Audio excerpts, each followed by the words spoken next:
everyone. Welcome back. I am once again going to pick a random movie from my family's DVD collection and make something knitted based off of that. So you can see the last one went relatively well. It's going to be interesting to see what I create this time around. So I've got the number generator set up. You're going to generate a number.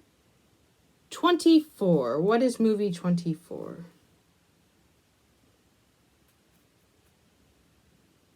It's very out of season, but it's a very Merry Muppet Christmas movie. So this is basically like one of those released only to television type of movies that was never released in theaters. It's the Muppets' take on It's a Wonderful Life, with Kermit playing the James Stewart role. And oh my God, they're about to lose the theater again. Common storyline for the Muppets. Like, you would think at this point they would be famous enough they wouldn't keep losing their theater, but here we are. But the fact that it's in Christmas means it's going to be cold, and like I have the opportunity to make something Muppet related, which I'm a huge Muppet super fan, so this will be pretty intriguing. We're going to have to see what pops up because of this. Alright, so I watched It's a Very Merry Muppet Christmas, and the thing with the Muppets is this was filmed during a very rough time of Muppet history. Sometime between when Jim Henson died and before Disney bought the Muppets, they were in a pretty precarious place. Because this is not a Disney movie. This was filmed by MGM and NBC, from what I could tell. This was, I think, some sort of NBC Christmas special. And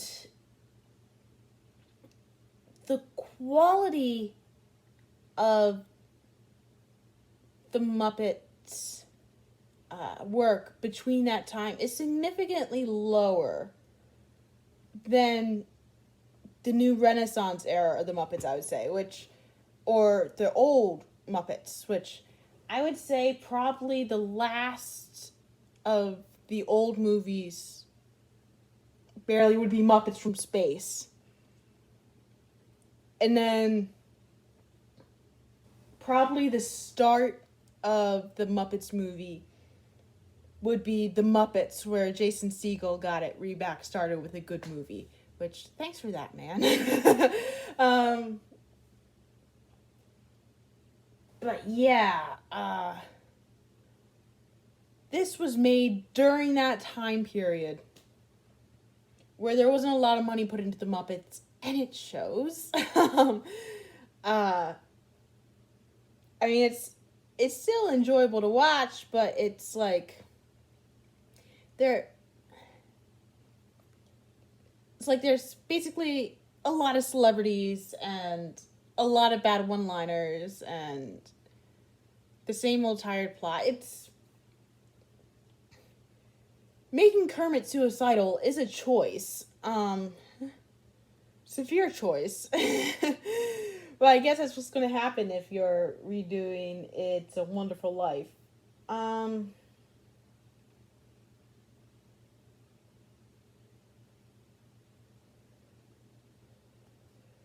But the good news is, despite all of this, there is a lot of inspiration that could be done. So, I mean, the movie still has its charms. Like, Whoopi Goldberg is God in this, pretty much. And it's like, having Whoopi Goldberg be God, that is an amazing use of her talents, honestly. But they have this whole, like, dress code where it's, like, heaven, it's all in white. And I'm going to insert a picture of what it kind of looks like in heaven now.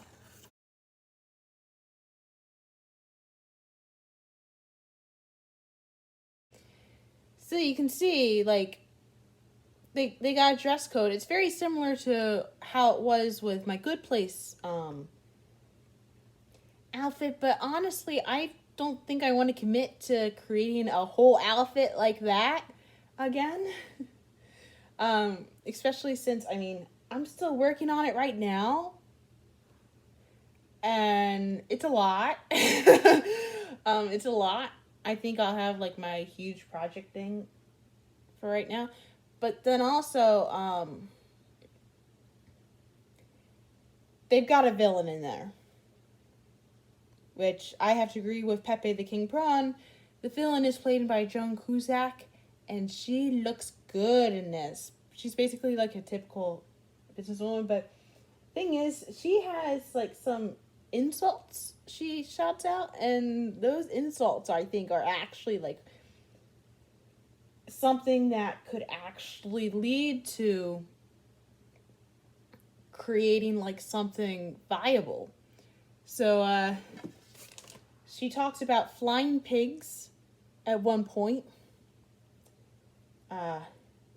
She also talks about pierced and tattooed rave monkeys, when she talks about why she wants to tear down the Muppet Theater. Muppet Theater. And she also calls Fozzie a burnt couch at one point. Now, I got some monkey patterns. And I got some crazy yarn. And I can always go to the craft store and buy some jump rings. And I got some fabric markers. So I know she said pierced and tattooed rave monkeys as an insult, but honestly, that'd be a sick stuffed animal, man. That'd be amazing. I kind of want to make that. So, I mean, there's also like this other idea where it's like, I mean, I could attempt to make Kermit, but that could be any Muppet movie, honestly. And like Animal does have a shirt that says no underpants that I think could be fun to maneuver to. But honestly, I'm loving this crazy monkey idea. I think that is probably what I'm going to go with. All right, so I have started the Rave Monkey. I've chosen the yarn I'm going to use. I've chosen the pattern, and I've actually started knitting it. So this is going to be like the torso. And it's looking pretty nice. I had a knit pattern and a crochet pattern that I could choose the monkeys from. And this is the less wild of the two yarns I'm going to use. But even so, it's a pretty thin yarn. So between that and the other more wild yarn I'm going to be using, knitting was the better choice. And I'm also using smaller needles. So the last time I made this particular monkey, it was pretty big. It was bigger than a newborn baby. It was like the size of a toddler. And while it is a fun pattern, I don't necessarily want to make it that big this time, which is probably why I went with like the smaller yarn. I'll also make it closer to like cute, cuddly Muppet size. Like I remember like there was a birthday where I went to go see a museum exhibit that had actual Muppets in it, and Kermit's like 18 inches tall. And like I got to see how big the Muppets were, and like I'm hoping for this to actually be like smaller than a Muppet. Or like on this part of like a smaller Muppet. Like it, I'm thinking maybe slightly bigger than Rizzo. But yeah, I think I'm working with a wool. The yarn I'm using I got from a subscription box, but I kind of forget which boxes I got which yarns from. Anyway, this is kind of like a rougher, warmer yarn, and with my yarn choices I'm choosing, I'm not sure I'm going to be able to do the tattooed portion of this monkey, but I'm definitely going to be able to do the piercing portion, which it's like I think the yarn is going to be close enough. It's going to hold a jump ring quite nicely. Usually I roll the yarn into a ball before I start using it, but I kept this one in the skein, and honestly it seems to be working quite nicely for this yarn.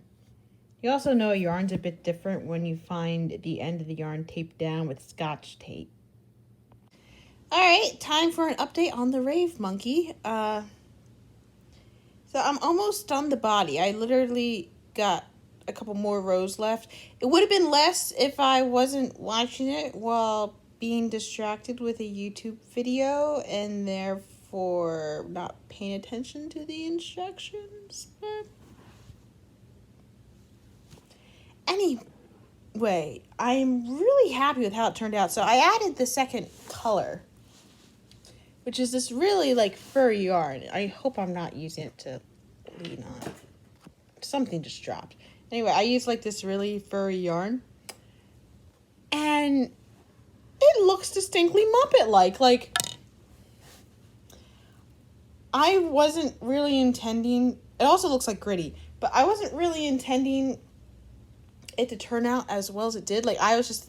When I was picturing it in my mind, it was like, oh yeah, I'm going to use this orange furry thing for the arms. I didn't think, oh yeah, I'm also going to use it for the face. Honestly, having to start a cast on with this edge, which I think is going to happen a little bit later on, that part's going to be a little bit difficult, but just like taking a really furry yarn, like a really hard to work with yarn, and actually just starting in the middle made it a bit easier to look like. And that's what the back looks like. So you can see I didn't really cut anything. And I could weave in the ends. I'm not sure if I'm going to, though. Because honestly, it's going to be inside. What's going to pull at it? Well, maybe the piercings, once I put the piercings in. But it's like, especially with how furry it is, like that looks like Muppet fur. That looks like the fur of like an everyman Muppet. Now, the good thing about knitting compared to other art forms is that when you are sweaty, it absorbs your sweat. Because it's like 80 degrees in Philly right now. And I put off putting on the air until today, so I'm kind of waiting for the house to get cooler. And like I was told how to put on the air last week, but I wanted to experience what it'd be like without the air, because usually the house is a tundra during the summer, and I didn't want that tundra experience. But after 3 glasses of water going through me and then all leaving through my sweat pores, it was like, and also eating more watermelon than I thought possible. It was like, yeah, we need to put on the air. And that could have been why I was having trouble sleeping last night.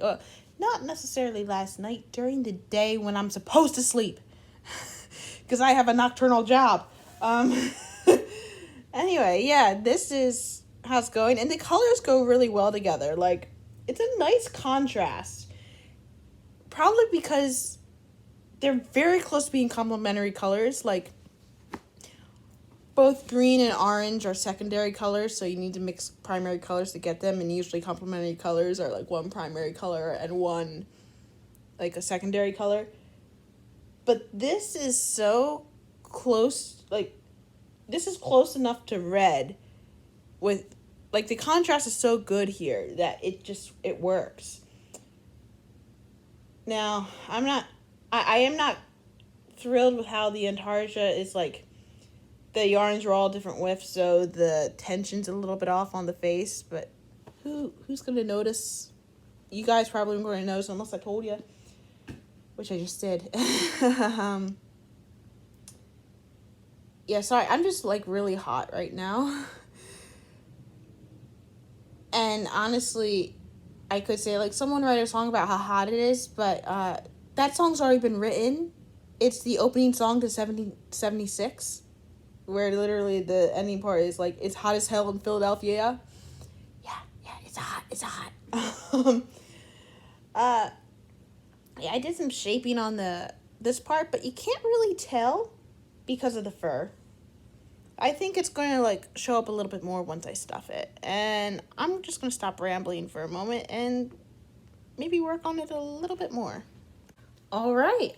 I have reached the point of the Rave Monkey where I have made all the different parts to it. So this is the body, and then I got like 2 legs, then I got 2 arms, and then I switched the yarn for the tail. I actually took apart a project that been sitting around forever because I was thinking like I should probably change up the yarn a little bit, get it like a 3rd color in there, make it a little bit more wacky.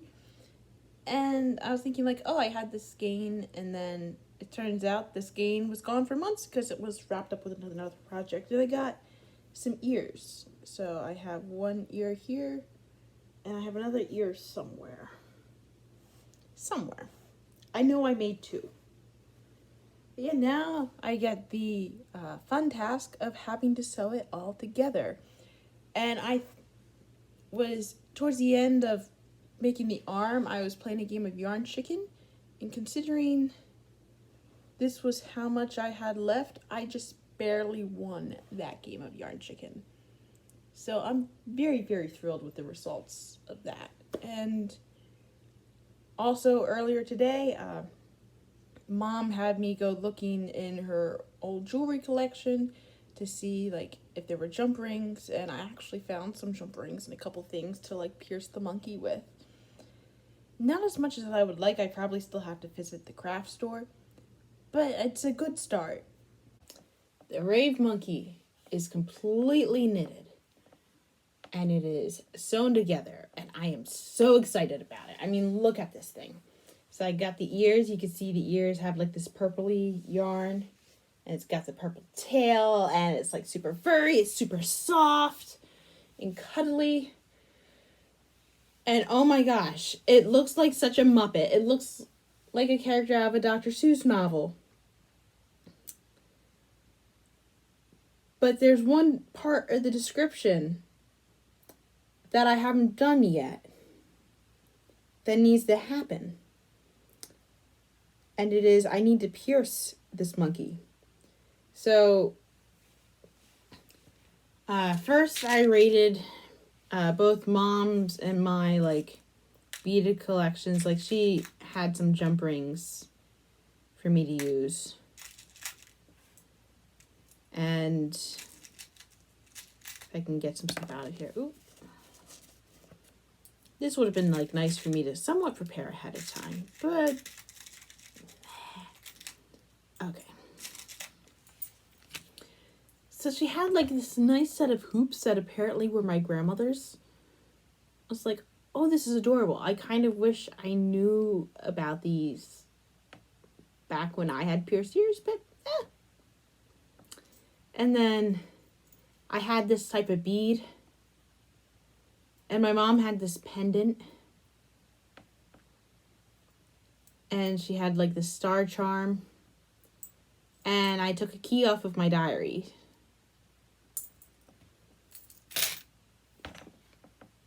And between that and a bunch of jump rings, I don't know, it didn't feel obnoxious enough. Like, if you're going to have a pierced Rave Monkey, it feels like you should be absolutely covered. Take it way too far, you know? So, I went to the craft store, and I bought so many earrings, like, which doesn't make sense for, like, more earrings than what makes sense for someone who doesn't have pierced ears. It's not that I haven't had pierced ears in the past. I've actually had my ears pierced twice. But the first time, it was like when I was 8, it only lasted a week. And then, like, the stud went into my ear, the ear grew over it, and it was a mess. The second time, my uncles mentioned they were getting married. They invited me to be a bridesmaid. And they said the expectation was to wear earrings. And Mom's like, oh, we can change these into clip-on earrings. But the truth is, pierced ears actually hurt less than clip-ons. So I decided I would get pierced ears just for the wedding. And then after the wedding happened, I decided to take the earrings out because I had to wear them nonstop, and the hole closed up. And it's like, I'm not going to force myself through this again. So, which is a shame because I almost want these for myself. But it's going to go on Monkey here. And I also got like the most obnoxious tassel known to man. And I love it. Oh my gosh. So that's going to go on Monkey. And we're going to put on like these charms too. Like we got a bunch of charms like here. Like if that's not obnoxious, I don't know what is. So yeah, and we're going to put on as many charms as we can. We're going to use everything that I bought, honestly. We're going to find a place to put it on the monkey. And the next time you see the monkey here, it's going to be pierced up. All right, so meet Flavia, the pierced Rave Monkey. Which, I mean, to get the whole effect, I left some parts like not pierced, like the arms, because I feel like it'd be kind of hard to get stuff there. But there are plenty other parts that are definitely pierced. You see I put little tassels on the bottom, and there are times while making this that I was just like cackling hysterically, which hasn't happened in a while. It's like, oh my gosh, is this even happening? And yeah, the answer is yes, it is happening. I probably should change the direction of that. As you can imagine, Flavia is very, very top heavy. She is obnoxious, which we like that. Like, you think of any Muppet, and pretty much any Muppet takes one trait and takes it to an obnoxious level. That's basically the recipe for making a Muppet. So yeah, we now have our monkey, and so worth it. Absolutely worth it. Little princess there. The way I ended up like splitting things up was like the traditional earrings that had like the stoppers, I made sure went on the actual earrings, and then a lot of the earrings that were more loops made it to the face, and then the charms went on the other part of the body where the jump rings could more accurately fit onto it. And this was a pin, so I was actually able to just pin this on.